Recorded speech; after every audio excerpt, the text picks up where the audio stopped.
आप हमेशा इतने टेंशन में क्यों रहते हैं? अगर कोई प्रॉब्लम है, अगर आपके ऑफिस में कुछ ज्यादा काम है तो क्या मैं आपकी हेल्प कर दूं? अच्छा, तो अब तुम हेल्प करोगी? हाँ, इतनी बड़ी हो गई कि तुम मेरी हेल्प करोगी? अपनी औकात भूल गई। जितना बोला जाए ना उतना किया करो। काम से काम रखो अपने, वरना कमाल करके हटो।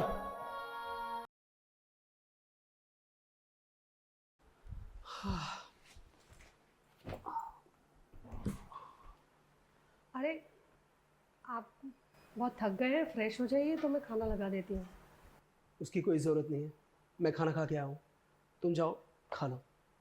अरे तो आपको नहीं खाना था तो आप बता दिया करते ना, तो मैं खाना ही नहीं बनाती। रोज रोज का खाना वेस्ट होता है, सिर्फ घर वालों के लिए और मेरे लिए ही बनाती मैं। अच्छा, अब तुम्हें मुझे हर चीज़ बता बता के करनी पड़ेगी? हाँ, कि कहाँ जा रहा हूँ, किससे मिल रहा हूँ, क्या खा रहा हूँ, वो सब तुमको बता के चलना पड़ेगा मुझे। देखो, तुम मेरा दिमाग मत खाओ। तुम जाओ चुपचाप खाना खा लो, मुझे खाना नहीं खाना है। लेकिन आप मेरे साथ ऐसा क्यों कर रहे हो? हमारी शादी को आज 3 महीने हो गए, आप सीधे मुंह बात भी नहीं करते? क्यों? मेरी गलती क्या है? क्या बिगाड़ा है मैंने आपका? गलती? चलो, पूछ रही हो ना तो आज बता रहा हूँ। मुझे ना ये शादी करनी नहीं थी। अरे मुझे अभी कुछ अलग करना था। मेरे प्रोजेक्ट थे, मेरे कुछ सपने थे, उनको पहले पूरा करना था। ये शादी मैंने सिर्फ अपने परिवार के दबाव में किया है। किसी का दिया हुआ वचन निभा रहा हूं मैं। तो इसमें मेरी गलती क्या है? मैं क्यों भुगतूं? तुम्हारे वचन के चक्कर में ना मेरी जिंदगी खराब हो गई। और तुम्हारी जिंदगी खराब होगी और यहाँ मेरी जिंदगी खराब हो रही है, उसका कोई मतलब नहीं है। क्या क्या कर रहे हो आप? तो जा रहे हो, अच्छे से जॉब कर रहे हो, सब कुछ कर रहे हो, खाना खा के आराम से आ रहे हो।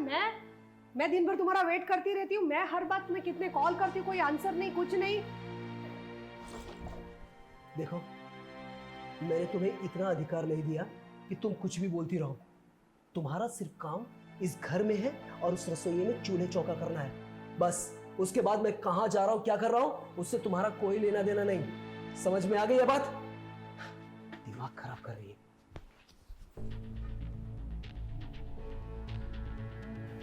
पता नहीं ये ऐसा बिहेव क्यों करते हैं मेरे साथ। मेरी गलती भी समझ में नहीं आ रही है, मुझे कुछ पता ही नहीं चल रहा है। और इन्होंने इनके घर वालों की वजह से मेरे साथ शादी की तो मेरी जिंदगी तो खराब हुई ना। क्या करूं, कुछ समझ में नहीं आ रहा मुझे।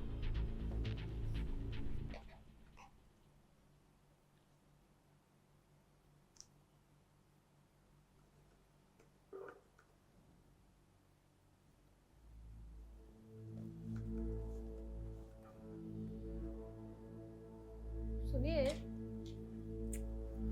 सुनिए, बोलो। बहुत टाइम हो गया है, आप सो जाइए ना, आपको सुबह ऑफिस भी तो जाना है। तुम्हें मैंने कहा ना, तुम्हें मैंने क्या समझाया था कि मेरे चक्कर में मत पड़ो। तुम सो जाओ, मुझे बहुत सारे काम है, खत्म करके मैं सोऊंगा।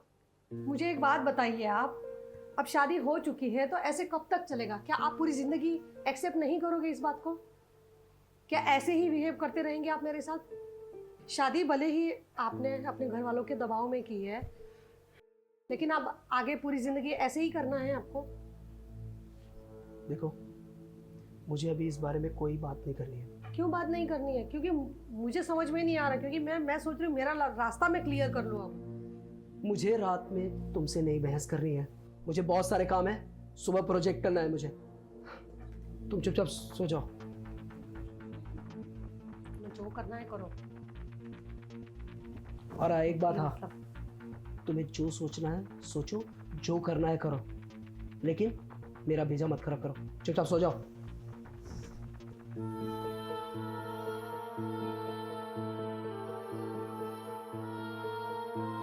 कहाँ गई फाइल?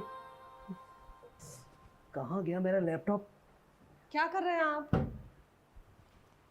कुछ नहीं, मेरा लैपटॉप नहीं मिल रहा है मुझे। आप, अरे ये रहा ना, आप यहाँ वहाँ क्यों ढूंढ रहे हैं? यही तो नहीं कहीं? लाओ। तुम्हारे पास क्या कर रहे हैं? तुम्हें पता है ना कि इसमें कितना इंपॉर्टेंट फाइल है? कब से मैं ढूंढ रहा हूँ। अरे वो चार्जिंग में लगा था, आप भूल गए थे तो मैंने चार्जिंग में रखा था उसे। तो चार्जिंग में मेरे सामान को हाथ मत लगाया करो, और चार्जिंग में लगाना होता तो मैं लगा दूंगा, तुम मत छुआ करो। आप हमेशा इतने टेंशन में क्यों रहते हैं? अगर कोई प्रॉब्लम है, अगर आपके ऑफिस में कुछ ज्यादा काम है तो क्या मैं आपकी हेल्प कर दूं? अच्छा, तो अब तुम हेल्प करोगी? हाँ, इतनी बड़ी हो गई कि तुम मेरी हेल्प करोगी? अपनी औकात छोड़ गई। जितना बोला जाए ना उतना किया करो, काम से काम रखो अपने, वरना अनपढ़ गंवार कहेंगे। हटो। अनपढ़ गवार? मैं टॉपर? अनपढ़ गवार? इसका मतलब ये जब से शादी हुई तब से मुझे अनपढ़ गवार समझ रहे हैं? मेरे पति को ये भी नहीं पता कि मैं कितनी पढ़ी लिखी हूँ।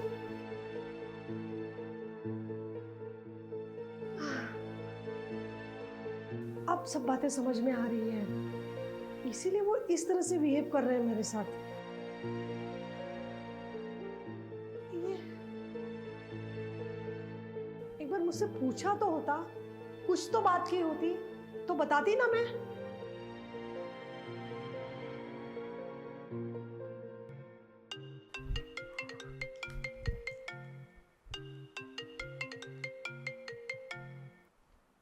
हाँ अमित। Hello sir. हाँ बोल। सर एक बैड न्यूज़ है। क्या हुआ? सर जो टेंडर के लिए अपने अप्लाई किए थे ना, हाँ हाँ।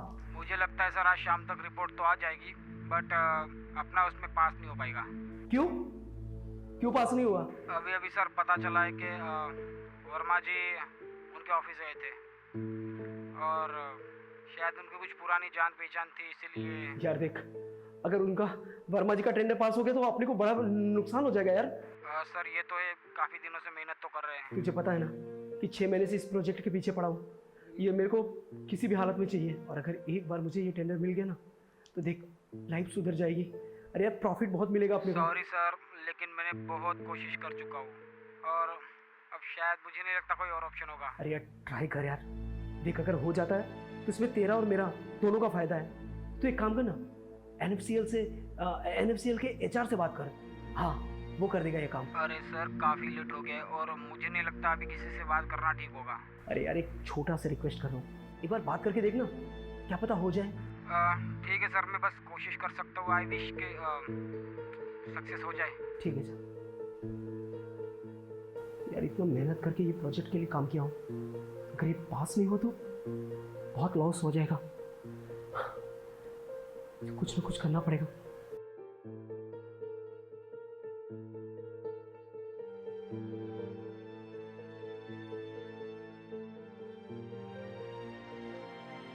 NFCL कंपनी का HR, वो तो अजय है ना? अजय तो मेरा बहुत अच्छा दोस्त है,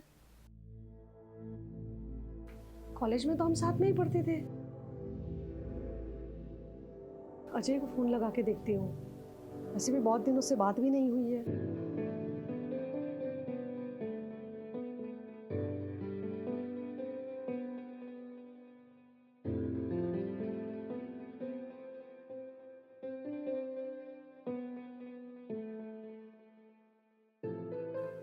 हाँ, हाय अजय, कैसे हो? ओ हाय, इतने दिनों बाद कॉल किया। मैं बहुत अच्छा हूँ, तुम बताओ तुम कैसी हो? अरे मैं तो बढ़िया हूँ। मुझे एक बात पूछनी थी। आपने लास्ट टाइम मुझे बताया था कि तुम NFCL कंपनी में HR बन गए हो, राइट? हाँ, फिर? हाँ तो अजय, मुझे एक फेवर चाहिए था यार तुमसे। अरे हाँ यार, बोल बोल, क्या हो गया? एक्चुअली मेरे हस्बैंड जो है ना, उनका प्रोजेक्ट आया हुआ है आपकी कंपनी में, और वो मतलब 2 टेंडर आए हुए हैं, उनमें से एक इनका है। अच्छा, क्या बात कर रही है? वैसे क्या नाम है तेरे हस्बैंड का? विनोद पांडे। विनोद पांडे। Okay okay. अच्छा, तो विनोद तेरा हस्बैंड है? हाँ यार मेरे हस्बैंड है, और एक्चुअली आज थोड़ा काफ़ी दिनों से वो वैसे भी अपसेट रहते हैं, लेकिन आज मैंने उनकी बातें सुनी कि वो टेंडर उनको नहीं मिलेगा। तो यार I need just your favour यार, ये इतना सा काम कर दो, वो टेंडर उन्हें दिला दो यार। अरे यार इतनी सी बात, अब इतनी सी बात के लिए इतना टेंशन ले रही है, और तू ये चीज़ मुझे अभी बता रही है। अरे यार तूने मुझे पहले ही बता दिया होता तो तेरे हस्बैंड को इतना वेट नहीं करना पड़ता, समझ रही है? Thank you so much. Actually मुझे भी नहीं पता था यार, मुझे अभी जस्ट वो कुछ मतलब, मैं बाकी बातें तो कभी मिलूंगी तब बताऊंगी, लेकिन हुआ क्या कि वो किसी से बात कर रहे थे और मैंने सुन लिया, तब मुझे पता चला। बस तू इतना फेवर कर देना प्लीज। अरे अब तू टेंशन मत ले, आगे का काम अब तेरा नहीं मेरा है। Thank you so much Ajay. अच्छा तू मुझे ये बता कि आजकल तू क्या कर रही है? कुछ नहीं, और हाउस वाइफ हूँ। क्या बात कर रही है यार, हमारे कॉलेज टाइम में तू टॉपर हुआ करती थी और इस समय तू हाउसवाइफ। टॉपर हो या मॉडल हो, जब शादी हो जाती है तो पत्नी पति के हिसाब से ही रहती है, पता है ना, परिवार के हिसाब से रहना बात पड़ता तो है। सही है यार, पर अब सब लोग इंडिपेंडेंट हो गए हैं तो उसमें इतना पुरानी सोच वाली कोई चीज़ तो अभी है नहीं। ठीक है, चलता है, अभी परिवार के लिए कुछ कॉम्प्रोमाइज़ कर देना पड़े तो उससे फ़र्क नहीं पड़ता इतना। हाँ बात तो सही है, जिंदगी में चाहे जो भी हो खुश रहना बहुत ज़रूरी है, वो भी फैमिली के साथ, है ना? हाँ, मेरे हस्बैंड बहुत अच्छे हैं यार, तो कोई फ़र्क नहीं पड़ता इन सब बातों से। मैं टॉपर हूँ, मैंने क्या किया है, बस हाउसवाइफ हूँ, घर अच्छे से संभालती हूँ बस। चलो ठीक है, अभी मैं फ़ोन रखती हूँ, मुझे जल्द से जल्द ये गुड न्यूज़ चाहिए, ठीक है? बाद में कभी बात करूँगी मैं। ओके ओके डियर, मिलता है। Okay bye. By the way, thank you again. Always welcome. है ना? ओके। तुम ये कहाँ जा रही हो? तुम ही तो चाहते थे ना कि मैं इस घर से चली जाऊं, तो बस जा रही हूँ। देखो, मुझे माफ कर दो, मैंने वैसे भी तुम्हारे साथ कुछ ज़्यादा ही जाती कर ली थी। क्यों? तुम ही तो चाहते थे कि मैं ये घर छोड़ के चली जाऊं, तो मैं वही तो कर रही हूँ। वैसे भी शादी को इतना टाइम हो गया, हमारे बीच में कुछ ठीक हो, ये सब होने से मुझे तो एक्सेप्टेशन नहीं है कि तुम कुछ ठीक करोगे। इससे बेटर है कि मैं आपको छोड़ नहीं, दूँ। माना कि मुझसे गलती हो गई थी, जिसका पश्चाताप मुझे हो गया। ये मेरी गलती कि मैंने तुम्हारे साथ ऐसा बिहेव किया। प्लीज मुझे माफ कर दो, आज के बाद मैं ऐसी कोई गलती नहीं करूँगा। अरे आप ऐसे ऐसे माफ़ी मत मांगिए। मैं कभी नहीं चाहूँगी कि मेरा पति मेरे सामने तो क्या, दुनिया के किसी भी इंसान के सामने झुके, सर झुकाए। देखो ना, कितना खुद किस्मत हूँ मैं कि मुझे तुम जैसी बीवी मिली, जो मुझे इतना समझती है, और एक मैं हूँ तुम्हें इतना हर्ट किया। मैं आज के बाद ना कसम से प्रॉमिस करता हूँ कि तुम्हें हर्ट नहीं करूँगा। अच्छा मुझे एक बात बताओ, तुमने मुझे पहले क्यों नहीं बताया कि तुम इतनी पढ़ी लिखी हो? आपने कभी पूछा ही नहीं, और मुझे कुछ समझ में ही नहीं आ रहा था कि आप ऐसे क्यों कर रहे हो। आज जाके पता चला कि जब आपने गंवार बोला, तब मैंने बोला इसीलिए ये ऐसा बिहेव कर रहे थे। ये सब बातें बताने की थोड़ी होती है। ये तो अच्छा हुआ कि मुझे सही समय में पता चल गया कि तुम पढ़ी लिखी हो। और हाँ, एक बात बोलूँ, मैं इनफैक्ट तुम्हारे साथ जो भी किया ना, मैं उन सारे पतियों को बोलता हूँ कि अगर आपकी बीवी पढ़ी लिखी हो या ना हो, आपका अगर केयर करती है ना, तो आप इस दुनिया के बहुत लकी पर्सन हो। तो आपने भी ऐसा ही सोच लिया होता, भले ही मेरी पत्नी गंवार है, पर फिर भी मेरा ख्याल तो रख रही है ना, तो आपने क्यों नहीं सोचा ऐसा? ये मेरी भूल थी, लेकिन हाँ, मैं तुमसे प्रॉमिस करता हूँ आज के बाद ना ऐसी गलती कभी नहीं करूँगा। मुझे माफ़ कर दो। मैं आपका थैंक यू सो मच। मैं भी आपसे प्रॉमिस करती हूँ कि आपका फाइनेंशियल कुछ भी हो, ऑफिस का कोई भी काम हो, मैं हर कदम पे आपका साथ दूंगी। थैंक यू सो मच इतना समझने के लिए। अब चले घर में? जी हाँ हाँ, तुम चलो, मैं लेके आता हूँ।